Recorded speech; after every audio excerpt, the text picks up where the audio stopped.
네, 안녕하십니까. 지난 시간에 이어서 계속해서 우리가 신호의 분류를 보도록 하겠습니다. 지난 시간에 우리가 신호에 대해서 분류를 하고 있었죠. 그래서 Continuous Time Signal, Discrete Time Signal에 대해서 쭉 봤었고요.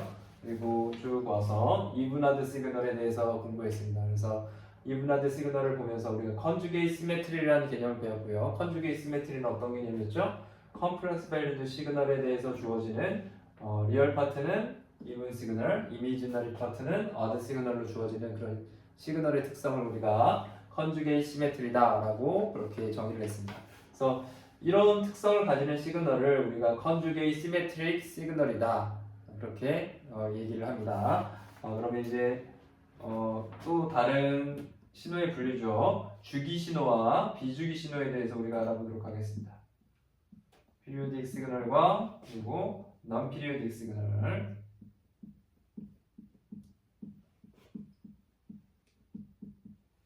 시그널들을 우리가 살펴볼 텐데요. 우리가 주기 신호라고 잘 알고 있죠, 여러분들. 주기 신호라고 알고 있는 정의를 보겠습니다. 그림이 있고요. 책에 있는 그림 1.14에서 1.6까지의 그림을 한번 확인해 보도록 하겠습니다. 책을 보시면 그림 피겨 1.14에서 1.16까지의 그림이 있습니다. 찾아보시죠. 몇 페이지 있나요? 1.14에서 앞쪽에 있습니다. 앞쪽에 있고요. 원서로는 21페이지에 있습니다. 21페이지에 보시면 주기 신호와 그리고 주기 신호가 아닌 비주기 신호가 주어져 있죠. 1.14에서 1.15, 1.16까지의 그림을 한번 보시면 주기 신호와 비주기 신호를 비교한 그림들이 있습니다. 그래서 1.14와 1.15는 연속 시그널에서 주기 신호로 주어진 신호고요. 1.16의 경우에는 디스크릿 시그널에 주기 신호가 주어져 있습니다. 그래서 우리가 주기 신호를 정의할 텐데요. 그래서 피리오딕 시그널을 먼저 정의해 보겠습니다.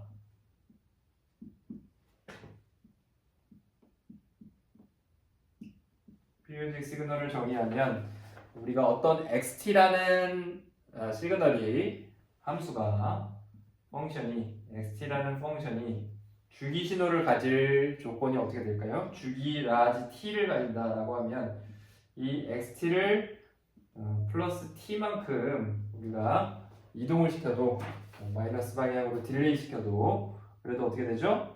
동일한 xt를 가지게 되면 두 개가 되면 그런 경우 우리는 뭐라고 하죠? 이런 xt라는 시그널을 피리오딕 시그널이다 라고 얘기를 합니다. 주기 신호다 라고 얘기를 하죠. 특히 여기서 주의할 점은 모든 t에 대해서 이 라지 t만큼 더하거나 뺀 값에 의해서 결정되는 시그널이 동일해야 된다는 특성을 우리가 가집니다. 그래서 여기서 결국에 이게 의미하는 바는 뭐죠? 여기서 이 xt 플러스 라지 t만큼의 값이 이 함수가 의미하는 바는 뭐냐면 t라는 시간만큼 어떻게 되는 거죠? 딜레이된 시그널이죠. 함수가 되는 거죠. 함수 또는 시그널이라고 할 수 있겠죠. t만큼 딜레이된 시그널이 원래 xt 그 시그널하고 동일하다면 그 xt라는 신호는 주기 라지 t를 가지는 주기 신호다라는 것이죠. 그래서 이 값은 또 어떻게도 생각할 수 있어요. t만큼 또 딜레이 될 수 있겠죠. 그러면 이 t가 딜레이 되겠죠. 이렇게 쭉 nt만큼 딜레이 됐을 때 이 값들이 모두 같아져야겠죠. xt가 최종적으로 xt에 대해서 정수 n에 대해서 주어지는 주기 t의 정수배만큼의 어떤 인테저 값에 대해서도 항상 원래 오리지널 xt와 같아져야 된다는 얘기입니다. 그래서 어떤 정수값 인테저 n에 대해서도 이 두 개의 관계가 항상 성립한다 하면 우리가 이걸 무슨 시그널이라고 해요? 그런 정의가 만족하면 스몰 xt 이 시그널을 우리가 주기 신호다 라고 정의한다는 얘기죠. 그럼 여기서 우리가 정의할 수 있는 건 주기를 정의할 수 있습니다. 여기서 펀더멘탈 피리오드를 한 걸 정의할 수 있을 거고요. 그 펀더멘탈 피리오드를 우리가 뭐라고 하냐면 라지 t라고 합니다. 이 라지 t가 의미하는 건 뭐예요? 결국에 요 주기죠. 이 주기 중에서도 펀더멘탈 주기는 뭐냐면 기본 주기라고 하고요. 펀더멘탈 피리오드는 가장 작은 주기를 얘기합니다. 포지티브 밸류를 얘기하고요. 이 앞에 조건을 만족하는 포지티브 밸류 라지 t. 네, 여기서 주기 신호에서 라지 t만큼 타임 딜레이 됐을 때 동일한 신호들을 가지게 될 조건을 가지는 가장 작은 값의 스몰 라지 t 값, 이 값을 우리가 펀더멘탈 피리오드라고 정의할 수 있고요. 이렇게 정의가 될 수 있겠죠. 계속해서 우리가 주기 신호에 대해서 보고 있는데요. 주기 신호에서 그러면 펀더멘탈 프리퀀시와 앵귤러 프리퀀시를 우리가 정의를 할 겁니다. 기본 주기 라지 t에 의해 그게 역수로 주어지겠죠. 프리퀀시라는 건 빈도니까요. 주어지는 각각의 주기의 빈도니까 신호의 주파수, 기본 주파수, 그럼 우리가 프리퀀시라고 얘기할 수 있겠죠. 주기 신호의 펀더멘탈 프리퀀시를 우리가 정의하겠습니다. 그래서 책에 있는 정의를 우리가 살펴보면 펀더멘탈 프리퀀시 그리고 펀더멘탈 프리퀀시 이외에도 우리가 앵귤러 프리퀀시라는 걸 정의할 수 있고요. 앵귤러 프리퀀시라는 걸 정의할 수 있고요. 그 둘은 아래와 같이 정의할 수 있습니다. 우리가 일반적으로 얘기하는 펀더멘탈 프리퀀시를 스몰 f 값으로 쓰고요. 이 값은 어떻게 쓰여지죠? 기본 주기, 즉 펀더멘탈 피리오드의 역수로 주어집니다. 단위는 뭘로 쓰죠?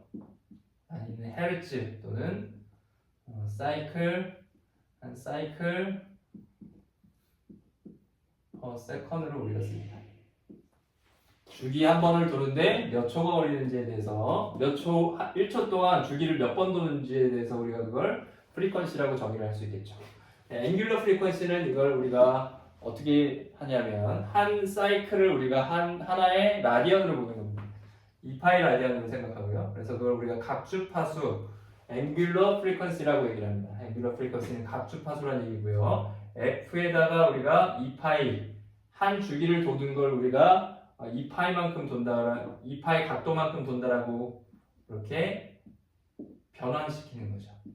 그러면 결과적으로 각주파수 오메가는 얘는 지금 W가 아니고요. 여러분 W가 아니라 오메가입니다. 오메가는 대문자 오메가 그리고 스몰 오메가 이렇게 쓰이죠. 그리스 문자 중에 하나고요. 오메가는 각주파수 오메가는 라지 t분의 2파이가 되겠죠. 단위는 우리가 이제 사이클이 아니라 라디언이 됩니다. 라디언 퍼 세크가 됩니다. 1초 동안 몇 라디언을 도느냐 그걸 기반으로 해서 이렇게 주어지게 되겠죠. 그러면 이제 비주기 신호는 우리가 어떻게 정의할 수 있을까요? 비주기 신호는 periodic 또는 non-periodic이라고 하고요.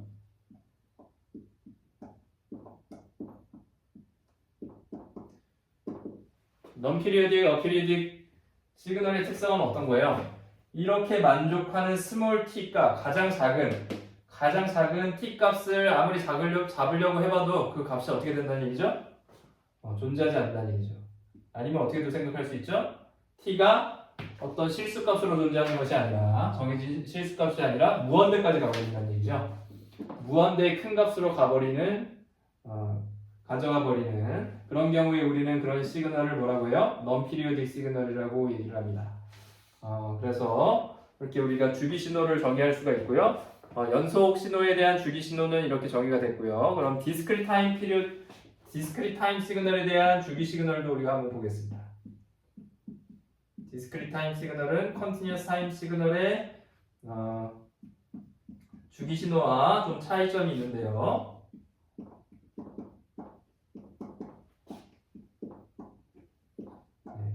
discrete time 시그널의 주기 신호, discrete time periodic 시그널을 우리가 살펴볼 텐데요. 얘는 어떻게 정의되냐면 discrete time 시그널은 우리가 대괄호로 이렇게 표현한다 그랬죠? 정수 n을 가지고 인덱스로 이렇게 표현이 됩니다. 샘플링된 그런 각각의 정수값마다 n의 정수값마다 값을 가지는 그런 이산 신호죠. 우리말로 하면 이산 신호고요.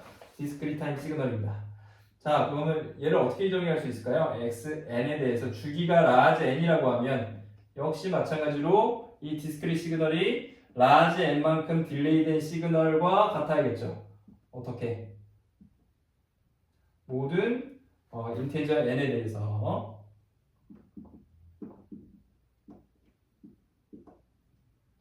스몰 n에 대해서 이런 조건을 항상 만족을 해야 될 겁니다. 이 조건을 항상 만족해야 되고요. 그러면 펀더멘탈 피리어드 large n은 어떻게 정의되는 거예요? 동일하게 우리가 펀더멘탈 피리어드를 생각해 보면 우리가 large n이라고 정의할 수 있고요. 얘는 가장 작은 역시 정수가 되겠죠. smallest positive. 항상 우리가 주기는 양수값으로 잡고요. 인테저로 잡습니다. 이걸 만족하는 large n 중에서 가장 작은 포지티브 인테저 값으로 우리가 펀더멘탈 피리어드를 정의를 하죠. 프리퀀시는 어떻게 정의될까요? 역시 마찬가지입니다. 프리퀀시는 펀더멘탈 프리퀀시라고도 할 수도 있는데 여기서는 어떻게 정의되는 프리퀀시를 우리가 이렇게 정의합니다. 라지 오메가로 정의를 하고요. 라지 n분의 2파이로 우리가 정의를 할 겁니다. 레디안 퍼 샘플 각각의 샘플 얘는 정수값으로 주어지는 거기 때문에 초가 아니라요. 더 이상 실수값으로 주어지는 게 아니라 라지 n이 정수값으로 주어지는 거겠죠. 그래서 디스크리트 타임 시그널이니까 하나의 샘플당 몇 레디언을 줬느냐 하는 라지 오메가로 우리가 디스크리트 타임 시그널의 주파수를 정의를 합니다. 각주파수가 되겠죠 실제로는. 그런데 우리가 이걸 그냥 줄여서 주파수라고 부르기도 합니다. 이렇게 부르는 걸로 우리가 정의를 하겠습니다. 자, 그럼 계속해서 그러면 우리 주기 시그널에 대해서 그럼 주기 시그널인지 아닌지 특정한 예제들을 가지고 우리가 한번 판별을 해보겠습니다.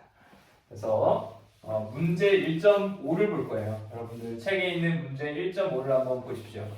1.5를 보면 1.5의 A와 우리가 F번 문제를 한번 풀어볼 거고요. 문제 1.5의 A번 문제를 보면 코사인의 2파이 t의 제곱에 대해서 주기 신호인지 아닌지를 판별하는 게 나왔죠.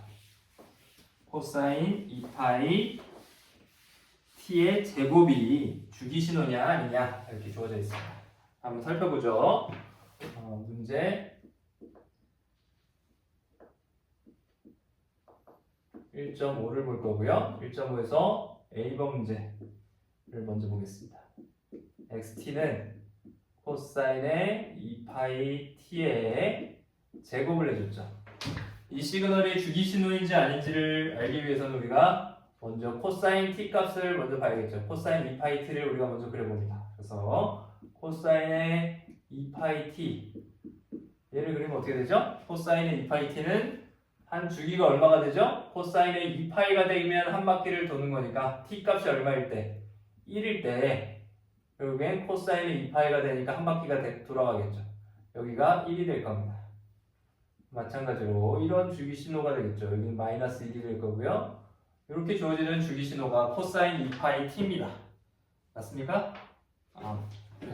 미안해요. 제가 틀렸습니다. 지금 사인을 그렸죠? 아이고. 네. 여러분, 이렇게 동영상을 찍으면서도 틀리는 게 사람이죠. 맞습니다. 이렇게 코사인 2파이 t 교수가 이렇게 틀리게 되면 힘이 빠지는 수도 있지만 힘이 날 수도 있죠. 교수도 틀리는데 나도 틀릴 수 있지 하고 자신감을 가지시기 바랍니다. 자, 이게 1이고요. 여기가 마이너스 1이죠. 코사인 2파이 t 이렇게 그려지는 것이 맞죠? 이제 맞죠? 여러분들 졸업이 확 달아나라고 제가 재미없는 얘기를 했습니다. 자, 그러면 코사인 2파이 t의 제곱은 어떻게 됩니까? 코사인 2파이 t의 제곱은 어떻게 되죠? 이 값을 각각 제곱하면 되는 거죠. 0일 때는 1이니까 그대로 1이 나올 것이고요. 여기 0.5일 때는 여러분 어떻게 됩니까? 마이너스 0.5, 0.5일 때는 마이너스 1 지점에 가 있을 테니까 그놈도 다시 1이 되겠네요. 맞죠? 결과적으로는 그림이 어떤 그림이 되냐면 이런 그림이 주어질 겁니다. 이렇게 주어지는 코사인 2파이 t 값이 주어질 거예요. 이 지점에서만 0이고 이 지점에서만 0이고 나머지는 전부 다 1을 지나가는 이런 그림이 나오겠죠. 여기가 1이고요. 여기가 마이너스 1이고요. 0일 때 이렇게 주어지고요. 자, 보시는 것처럼 그림을 그려놓고 나니까 코사인 2파이 t의 제곱은 어떻게 되죠? 코사인 2파이 t의 제곱은 당연히 주기 신호가 맞죠? 주기 신호가 맞습니다. 그리고 주기는 얼마가 되죠? 주기는 얼마가 됩니까? 한 주기는 여러분들 1이라는 걸 확인할 수 있죠? 여기서부터 한 주기만큼 지나가게 되면 어떻게 되죠? 여기서부터 한 주기만큼 지나가는 거 0.5가 되겠죠. 0.5. 1이 아니라 여기서부터 다시 원래 자리로 얼마만큼 시프트 해야지 동일하게 됩니까? 코사인 2파이 t의 제곱이 얼마만큼 시프트 해야지 동일해요. 그걸 확인해 보면 여러분들 0.5라는 것을 확인할 수 있습니다. 여기서 0.5만큼 이동하면 이 지점이죠. 0.5만큼 이동하면 다시 동일한 그림이 나오죠. 전체 그림을 시프트해서 이동시키면 그래서 주기는 0.5가 가장 작은 포지티브 밸류 값이 되겠죠. 그래서 주기는 0.5가 나올 것입니다.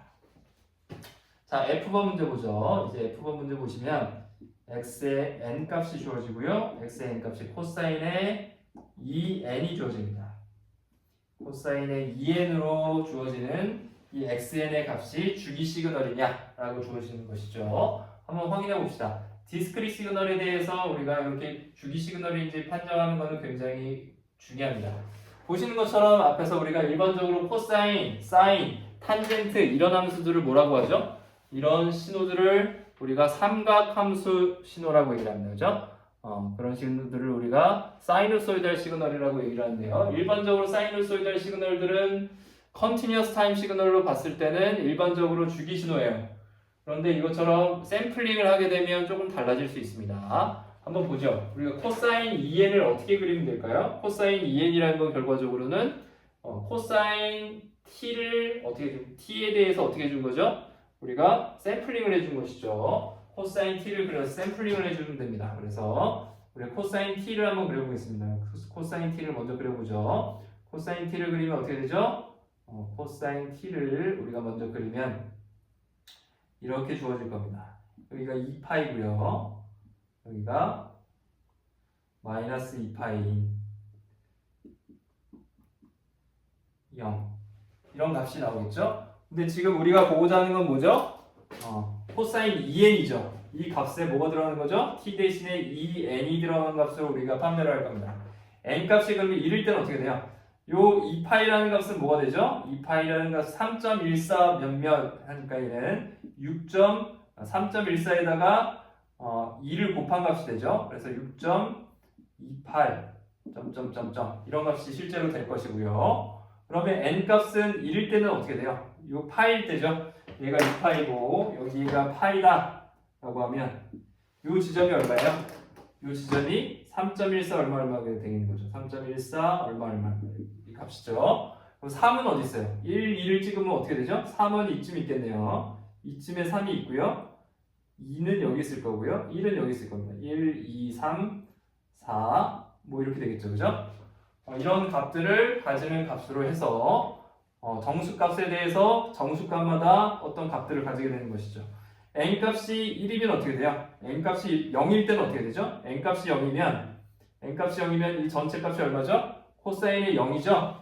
코사인이 0이 됩니다. 따라서 코사인 0은 1이 될 것이고요. 1을 넣으면 어떻게 되는 거죠? 코사인에 1을 넣으면 t값에 뭐가 들어가는 것하고 똑같아요. t값에 2가 들어가는 것과 같죠. 그래서 결과적으로 이 지점에 찍히게 될 겁니다.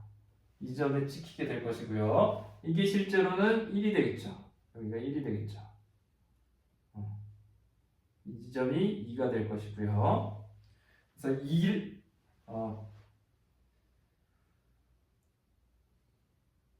그래서 우리가 보시는 것처럼 요 이 지점에서는 이렇게 찍힐 겁니다. 2일 때는 코사인이 4가 되니까 3.14보다 약간 큰 값이 되겠죠? 그래서 2를 넣으면 4가 되니까 실제 3.14보다 약간 큰 값에서 이렇게 찍히게 될 거예요. 그래서 코사인의 2n의 그래프를 그리면 이런 모양이 나오게 됩니다. 그래서 코사인에다가 3을 집어넣으면 어떻게 됩니까? 코사인 3 집어넣으면 코사인의 6이 나오죠? 코사인 6이니까 코사인 6, 2파이가 들어갔을 때 이 지점을 지나가는 거니까 6은 여기를 지나가는 거예요. 그래서 여기가 1, 이 지점이 n값이 2, 이 지점이 3 이런 그래프들을 가지게 될 겁니다. 그래서 보시면 이 그래프가 결과적으로 어떻게 됩니까? 마이너스 1일 때는 어떻게 되겠어요? 역시 마찬가지로 이렇게 되겠죠. 2일 때, 마이너스 1일 때도 이 지점을 지나갑니다. 마이너스 2일 때도 이 지점, 3일 때, 마이너스 3일 때 이 지점. 그렇게 되면 어떻게 되죠? 이 시그널이 주기 시그널이 나오나요? 요 2파이 값을 결과적으로는 3요 값으로 나눠줬을 때 나눠 떨어져야 되는데, 그죠? 이 정수 값이고 2파이 값은 정수로 나눠 떨어지지 않죠? 결과적으로 어떻게 되죠? 요 지점이 다시 1 값이 나오는 지점이 나오겠어요? 앞으로 아무리 계속해서 반복해도 요 코사인 2n에서는 0일 때 나오는 이 1 값이 다시 나오지 않죠? 다시 얘기하면 얘를 아무리 시프트 시켜도 동일한 그림이 만나는 요 파란색 그래프들이 나오지 않는다는 거죠. 결과적으로 이 디스크릿 시그널은 뭐죠? 어피리오딕 시그널이 됩니다. 어피리오딕, non-periodic 시그널이 되죠. 시그널로 결과적으로 주기가 n이라는 것이 무한대로 가는 그런 시그널이 나온다는 얘기죠. 그래서 우리가 어떤 신호가 주기냐 비주기냐를 가지고 판단할 때 우리가 이렇게 그림을 그려서 신호의 그림을 그려서 판단을 할 수가 있게 됩니다. 자, 여기까지가 주기 신호, 비주기 신호를 나누는 그런 기준들이었고요. 또 다른 신호를 나누는 기준으로는 디터미니스틱 시그널과 랜덤 시그널이 있습니다. 굉장히 중요한 시그널 분류고요. 디터미니스틱 시그널과 랜덤 시그널로 우리가 분류를 할 수 있습니다.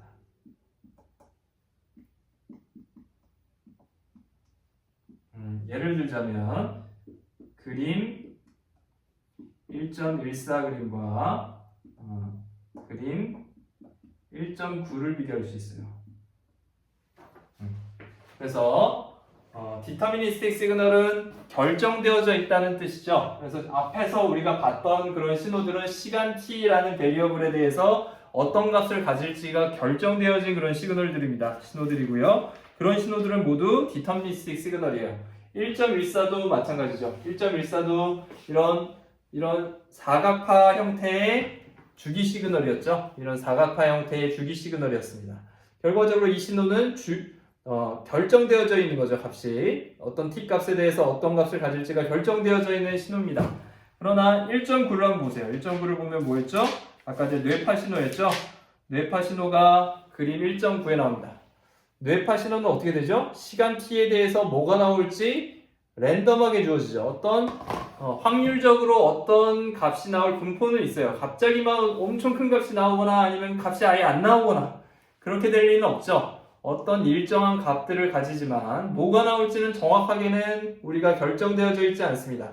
그런 걸 우리가 확률적으로는 이 시그널의 분포를 표현할 수 있지만 불규칙하게 나온다라고 해서 그런 시그널을 랜덤 시그널이라고 합니다. 우리가 가장 쉽게 알고 있는 랜덤 시그널 뭐가 있죠? 방금 전 뇌파도 그렇고요. 그리고 또 뭐가 있죠? 일반적으로 전자공학에서 우리가 많이 모델링하는 노이즈가 랜덤 시그널이죠. 대표적으로 노이즈가 랜덤 시그널이 됩니다. 그래서 우리가 시노미 시스템에서 사실은 이 과목에서는 주로 우리가 다루는 시그널이 디터미니스틱 시그널이 될 겁니다. 하지만 랜덤 시그널이 굉장히 중요합니다. 랜덤 시그널이 굉장히 중요하고요. 요거는 우리가 언제 배우느냐? 여러분들 통신 이론을 할 때 랜덤 시그널들을 다루게 될 겁니다. 왜냐하면 실제로 노이즈가 랜덤이고 우리가 실제로 보내는 어떤 데이터들이 다 랜덤이죠. 뭐가 될지 모르는 거죠. 우리가 시스템을 설계하는 입장에서는 뭘 보내는지 몰라야죠. 그래야지 수신 신호들이 뭘 보내는지 모르는 거를 예측해서 추정해내는 거죠. 그렇죠? 그런 경우에 우리가 그런 랜덤 시그널들을 복원하는 것들을 앞으로 시행하게 될 겁니다. 수행을 하게 될 것이고요. 그래서 여러분들 확률 이론을 나중에 배우시게 되면 랜덤 프로세스 혹은 확률 이론을 배우시게 되면 랜덤 시그널들을 다루는 방법들을 배우실 거고요. 실제로 통신 이론에서 여러분들이 이런 랜덤 시그널들을 다뤄서 우리가 푸는 그런 시스템들을 다루게 될 것입니다. 네, 여기 잠깐 쉬었다가 다시 계속해서 에너지 시그널과 파워 시그널을 보도록 하겠습니다.